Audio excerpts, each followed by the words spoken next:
Hi, what's up? My name's Adam. So inter-provincial travel within Thailand is a little bit tricky at the moment, but I wanted to share my experience with you and what you need to do to be able to do that. So over the last month, I've spent time in Pattaya, Bangkok, I visited Isan, and now I'm in Chiang Mai. I also have a good friend of mine that's in Phuket at the Phuket Sandbox program, keeping me up to date with what's happening there. So in this video, I'm going to talk about your options for arrival, the restrictions once you get here, the visas and requirements for getting here in the first place. Then I'm going to talk about how you can travel around after arriving, and for those that are already here, I'll explain how you can move around within the provinces. So the options for arrival, you've got three main options for arrival. So there's the Phuket Sandbox program going at the moment. For those that are vaccinated, you can go basically quarantine free. There are some little requirements for that, but I'll leave a link in the description to explain everything about the Phuket Sandbox program and how you can apply and everything like that. Now Samui is also doing a similar program, and I'll leave a link for there so you can see which one suits you best. Otherwise you can come to Bangkok and still do the 14-day quarantine. Now that's a good option for people even if you are still vaccinated, and I'll explain why.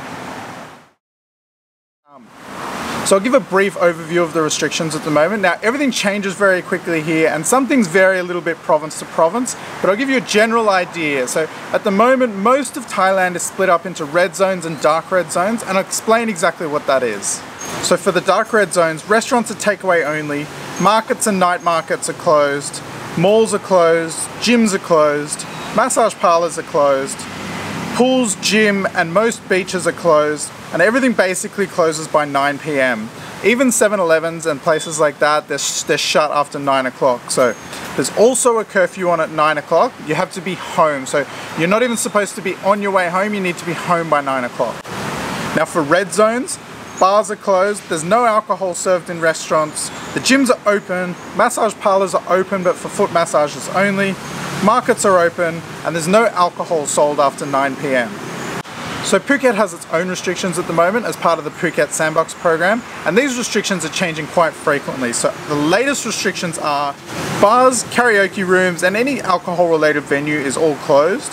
There's no alcohol served in restaurants, gyms are closed, malls are open, but there's some stores within, like game stores and places where people will congregate, that are closed within them. 7-Elevens all close at 11 PM and then open up again at 4 AM the next morning. And alcohol is restricted for the times that you can buy it. This is often the case in Thailand anyway. Drinking in public places is banned, and any large gatherings are also banned. So for visa requirements and entry requirements from country to country, it all varies so much. So the best advice I can possibly give is to go to your local Thai embassy. I'm from Australia, and I went into the Thai embassy and spoke to a person there and got all the information that I needed to be able to come over. You can find a lot of the information online, or you can also call up, but I prefer to go in and speak to a real person, and that way you can ask questions back and forth. So being that I'm Australian, I get a lot of questions from Australians about how to be able to come over here because there's the travel ban at the moment. So I was actually exempt from the travel ban because I was living overseas prior to COVID. But for people wanting to travel here, it's very difficult. If the only reason you want to come is for a holiday, it's next to impossible. So if you do have a good reason, you can apply online for the exemption. So after quarantine, moving around while you're here is quite difficult. If you come in through the Phuket Sandbox program, Phuket's actually sealed off at the moment, so they're not really letting people in and out. Now, there's no flights in and out of Phuket, and the roads are being closed off for entry and exit. What you can do, for people that are flying back to their home country from Bangkok, there's a bus service that runs from Phuket to the airport, but it's basically just a charter bus that will take you to the airport. So if you plan to travel around in Thailand after your quarantine or after the 14-day period, the Phuket Sandbox may not be the best option for you, and I'll explain why. So if you plan to head to the north or the outer regions of Thailand, coming through Bangkok and doing the 14-day quarantine might be the best option for you. And the reason is, once you come out of the quarantine, you actually do a COVID test on your last day in quarantine. And then when you come out, you've got a certificate to say that you just finished quarantine, and basically you can travel to just about anywhere. If you plan to come to Pattaya, you can actually quarantine in Pattaya. So you can fly into Bangkok and then you can get chartered down to Pattaya to do your quarantine period there. And then once that's finished, you're off in Pattaya. So for those of you that are already here and would like to travel around Thailand, or if you're just finishing up your quarantine and want to be able to travel around, this is what you need to be able to do that. So if you're traveling from a dark red zone to a dark red zone, that's okay. you need to go to a website and register online. So I'll leave a link for that website in the description. And basically you just go and register online and you'll get a QR code. Now, if you're traveling around, there are checkpoints all over the place. The main checkpoints are if you're going from a dark red zone into a red zone, but still throughout the country there's a lot of checkpoints. And if you have this QR code, you're fine to go through with no questions asked. You basically, it just comes on your phone and you show them your phone and then you're good to go.